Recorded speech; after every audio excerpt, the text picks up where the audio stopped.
जब भी किसी टीचर से मुलाकात होती है, फेस टू फेस जब भी किसी टीचर से मिलते हो तो तुम्हारा एक फेवरेट क्वेश्चन होता है ना, सर स्ट्रेटजी बता दो, है ना सर ऐसा कुछ, मतलब समझ रहे, एक्सपेक्टेशन आप लोगों की ये रहती है सर ऐसा कुछ बता दो जिससे जल्दी सिलेक्शन हो जाए, सर ऐसा कुछ आप बहुत एम्फेटिकली पूछते हो, सर मेरी उम्र इतनी हो गई है, मुझे कुछ करके दिखाना है, मुझे ये करना है, सर प्लीज़ मुझे गाइड कर दो, मुझे अपने छोटे भाई की तरह गाइड कर दो, छोटी बहन की तरह गाइड कर दो। तो मैं आप सबको थोड़ा सा निराश करते हुए बता दूं कि ऐसी कोई स्ट्रेटजी नहीं है। कोई आपको अलग से कोई ऐसी स्ट्रेटजी बता दी जाए जिससे 3 महीने में आप लोगों का सिलेक्शन हो जाएगा या फिर 3 महीने आप सिलेबस कवर कर लोगे, तो रियलिटी बात ये कि ऐसी कोई अलग से कैप्सूल, जड़ी बूटी, बबूत मेरे पास या किसी भी टीचर के पास नहीं है। हाँ, मैं ये बता सकता हूँ कि क्या चीज़ है जो काम करती है। ज़्यादातर लोगों के लिए मेरे लिए काम करा, और कुछ लोग होंगे जिनके लिए जो चीज़ काम कर सकती है वो चीज़ मैं आप लोगों को बता सकता हूँ। देखो यार, मेरे को ऐसा लगता है जो सिलेक्शन होता है ना, उसके 3 पिलर हैं। सबसे पहला डेडिकेशन। डेडिकेशन कह लो, उसको मोटिवेशन भी नाम दे सकते हो आप, कि पहले तो मोटिवेशन तो रखना पड़ेगा ना कि मुझे करना है, ये तो पहला स्टेज हो गया। सेकंड स्टेज है कंसिस्टेंसी, जिसमें सबसे ज़्यादा बच्चों को दिक्कत है। और मैं वापस आऊँगा मोटिवेशन पे। मोटिवेशन से कहीं तुम वो वाला तो नहीं समझ गए कि अभी रील देखी है, 5 मिनट पंप रहेंगे, जैसी वो रील आएगी एकदम कुछ करके दिखाना है, फटाक से फ़ोन साइड पर रख दोगे, भाग के बुक उठाओगे, आधा घंटा 10 मिनट पढ़ोगे, फिर वापस मन करेगा थोड़ी सी किरकिरी ले लूँ, वापस फ़ोन उठाओगे। वो वाली मोटिवेशन की बात नहीं हो रही है। मोटिवेशन जो सच में अंदर से आता है, जो असली मोटिवेशन जिसको मैं कहूँगा। दूसरी दिक्कत है कंसिस्टेंसी। आज की डेट में सबसे बड़ी प्रॉब्लम मुझे लगता है कि अगर आप में से जितने बच्चे बैठे हो, अगर मैं कहूँगा कि आपकी तैयारी में क्या चीज़ है, जो एक चीज़ आपको लगता है कि ये चीज़ सुधर जाए तो काम बन जाएगा, वो कंसिस्टेंसी ही है। आज की डेट में सबसे बड़ी प्रॉब्लम कंसिस्टेंसी की है। और तीसरी मुझे लगता है वो है जी गाइडेंस। पता चले कि आपके पास मोटिवेशन भी है कि मुझे कुछ करना है, कंसिस्टेंटली पढ़ भी रहे हो, लेकिन आपके पास सही गाइडेंस नहीं है कि पढ़ना क्या है।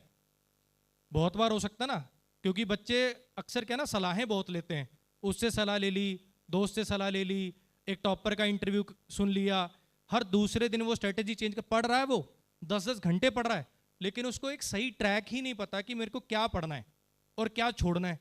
कॉम्पिटिटिव तैयारी के अंदर मुझे लगता है बहुत बड़ा एक वर्ड है कॉस्ट टू आउटपुट रेशो, कि जितना मैं एफर्ट डाल रहा हूँ इस सब्जेक्ट के ऊपर, इस टॉपिक के ऊपर, क्या ये उतने नंबर का है भी, या मैं इस पे इतना एफर्ट डालने की वजह अगर किसी दूसरे टॉपिक पे इतना एफर्ट डालता तो वहां से ज़्यादा नंबर आ जाते।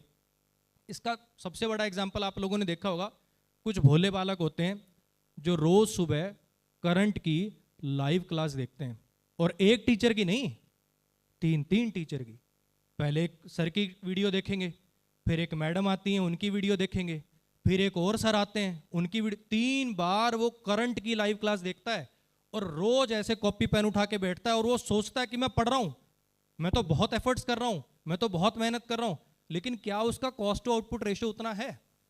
तो मेरे को लगता है 3 चीज़ें अगर आपका, मतलब इनकी सिनर्जी है, तीनों चीज़ें अगर कंबाइन हो जाएं कि बढ़िया सा मोटिवेशन हो आपके पास, दूसरा कंसिस्टेंसी से काम कर पाओ, और तीसरा सही गाइडेंस मिल जाए, तो मुझे लगता है सिलेक्शन के बंदा ना करीब पहुंच सकता है। जहाँ तक बात रही यार, देखो मोटिवेशन की, मुझे लगता है कि जैसे मैंने पहले कहा कि वो वाला मोटिवेशन काम नहीं आएगा। मेरे लिए जो काम किया, या जो मैं ज़्यादातर बच्चों, जो सिलेक्टेड बच्चे जिनसे मिलता हूँ, तो एक ही जवाब मेरे को मिलता है कि जो असली मोटिवेशन है ना, जो ऐसा मोटिवेशन है जो आपको 1.5 साल तक उस तैयारी में लगाए रखे। क्योंकि देखो रियलिटी बात यह है कि एक एवरेज बच्चे को 1 से 2 साल के बीच का समय लगता ही लगता है। उस छलावे से बाहर आ जाओ। जो स्ट्रेटजी में आपको सुनने को मिलता है कि 3 महीने पढ़ाई करी और सिलेक्शन हो गया, 2 महीने पढ़ाई करी सिलेक्शन हो गया, पिछली रात को सोच के सोए थे और अगले दिन सिलेक्शन हो गया, ये रियलिटी नहीं है, तुम्हें भी पता है। एक एवरेज बच्चे को 1.5 से 2 साल अपने जीवन के देने ही पड़ते हैं। तो ऐसी क्या चीज़ है जो 1.5 साल के लिए मोटिवेशन रखे? तुम बताओ, वो तुम्हारी रील आ जाएगी मोटिवेशन, काम 1.5 साल दे देगी वो? मुझे तो नहीं लगता 1.5 साल चलेगी वो। ये जो मीटअप है, ये 1.5 साल के लिए मोटिवेटेड रख देगा आपको? अभी मैं ये बातें जो कर रहा हूँ, हो सकता है कि थोड़ा सा तुम्हें ट्रिगर करें, आज तुम जाके हो सकता है पढ़ लो, कल पढ़ लो, मुझे नहीं लगता कि 2 दिन से ज़्यादा इसकी कोई वैल्यू होगी। आज हो सकता है तुम कोई फ़ोटो खिंचा के चले जाओगे, साथ में वॉलपेपर लगा लोगे, सर ने ये बातें बोली थी, आज मैं पढ़ूंगा। 2 दिन से ज़्यादा इस चीज़ की वैलिडिटी नहीं है। ऐसी क्या चीज़ है जो 1.5 साल तक मोटिवेटेड रख दे? उस चीज़ के लिए एक छोटा सा वर्ड है, वो है जी खुददारी। वही चीज़ आपको मोटिवेटेड रख सकती है, और कोई चीज़ मोटिवेटेड नहीं रख सकती 1.5 से 2 साल तक। और वो खुददारी का मतलब क्या है? खुददारी का मतलब ये है कि भैया कब तक? घर वालों ने स्कूलिंग करा दी, ग्रेजुएशन करा दी, आखिर कब तक? सारी ज़िंदगी ये हथेली ऐसी ही रहेगी क्या? पापा पैसे दे दो, पापा ये लेना है पैसे दे दो, अब वो फलानी किताब लेनी है पैसे दे दो, फलाना पैसे दे दो। तो कब तक ऐसे चलेगा? कभी तो, जैसे मैं हमेशा बोलता हूँ कि अगर भाई अपने पैसे की रोटी खानी है और इस समाज में गर्दन ऐसे ऊपर करके चलना है, सम्मान से जीना है, तो एक बार तो देखो मेहनत करनी पड़ेगी, उसका कोई शॉर्टकट नहीं है। और ये बात आप में से मुझे लगता है हर बच्चे को पता है। और जिस सिचुएशन से अभी तुम गुजर रहे हो, मैं वो चीज़ फील कर सकता हूँ और बहुत अच्छे से समझ सकता हूँ, क्योंकि मैं खुद उस सिचुएशन से गुजरा हुआ हूँ। आप लोगों के शायद कोई पड़ोस में सिलेक्ट हो रहा होगा, आपका कोई दोस्त सिलेक्ट हो रहा होगा। मेरा तो खुद का छोटा भाई 2 साल मेरे से छोटा है, 2 साल बाद उसकी ग्रेजुएशन हुई है। ग्रेजुएशन होते ही उसका 5 लाख का पैकेज लग गया। उसके बाद कह रहा है कि नहीं मैं इससे और अच्छा डिजर्व करता हूँ।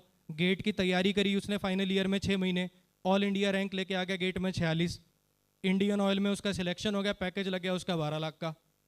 बड़ा भाई क्या कर रहा है? तैयारी कर रहा है। तो ये जो सिचुएशन आप लोग फेस कर रहे हो ना, ये मैं समझ नहीं सकता, ये खुद ने मैंने जी है। ये जो सिचुएशन होती है जिसमें आपको लगता है कि यार दोनों बातें, मतलब बड़ा ना एक मिक्स सी फीलिंग आ रही होती है। जब घर वाले आपको कह लो कि धुतकार रहे होते हैं तो चिढ़ भी मच रही होती है, अरे कर तो रहा हूँ यार। और साथ के साथ कभी कभार खुद से भी घिनाहट आ रही होती है कि यार कह तो ठीक ही रहे हैं, आज तक मैंने उखाड़ा क्या जिंदगी में। तो अब बड़ी ना मिक्स्ड एक डिलेमा सा होता है। आपको ऐसे लगता है कि यार सही में बोझ ही हूँ क्या मैं घर वालों पे? बहुत बार नेगेटिव थॉट्स भी आएंगे, लेकिन पता क्या है, कहीं ना कहीं मुझे ऐसा लगता है कि ये वाली चीज़ें मैं ज़्यादा क्यों नहीं बोलता। इसलिए नहीं बोलता क्योंकि मेरे को ना इन चीज़ों पे कोई शर्म नहीं है। मेरे को ऐसा लगता है कि यार यही तो चीज़ें थी जिन्होंने, जो आज कुछ थोड़ा मोटा बन पाए, उन्होंने इन्हीं चीज़ों ने तो बनाया। अगर ये चीज़ें ना होती मेरी लाइफ में तो शायद बहुत ही मीडियोकर, बहुत ही एवरेज लाइफ में जी रहा होता।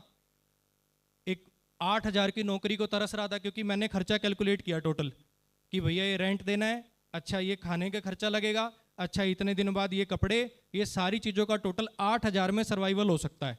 दिल्ली जैसे शहर के अंदर बहुत बेकार जगह, समझ रहे हो तुम, ऐसी जगह जहाँ तुम में से शायद काफ़ी लोग रह भी नहीं सकते, ऐसी जगह पे शायद आप लोगों में से कुछ ने देखी हो।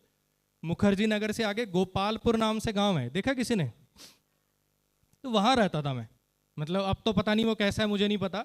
उस टाइम पे वहाँ पे एक भी पक्की सड़क नहीं थी, सारा ऐसे कच्चे रोड है, और बरसात आते ऐसा कीचड़ हो जाता था। और वहाँ से मुखर्जी नगर को कोई ऑटो, कोई रिक्शा, कुछ नहीं जाता। बस वहाँ क्यों रह रहे थे? मुखर्जी नगर में कमरा जी 8,000 रुपये का, गांधी विहार में कमरा 6,000 रुपये का, और वहाँ मेरा कमरा था जी 2,300 रुपये का। तो इसलिए वहाँ सर्वाइव कर रहे थे। तो ये जो चीज़ें हैं ना यार, ये जो लाइफ आप ये स्ट्रगल देख रहे हो, नहीं मेरे को तो ऐसा लगता है, मैं तो प्राउड हूँ इस चीज़ पे कि यार वही चीज़ें थी, वही ऐसा प्रेशर था जिसने और ज़्यादा पुश किया कि यार कुछ करना ही है और कोई मेरे पास अब इलाज नहीं है।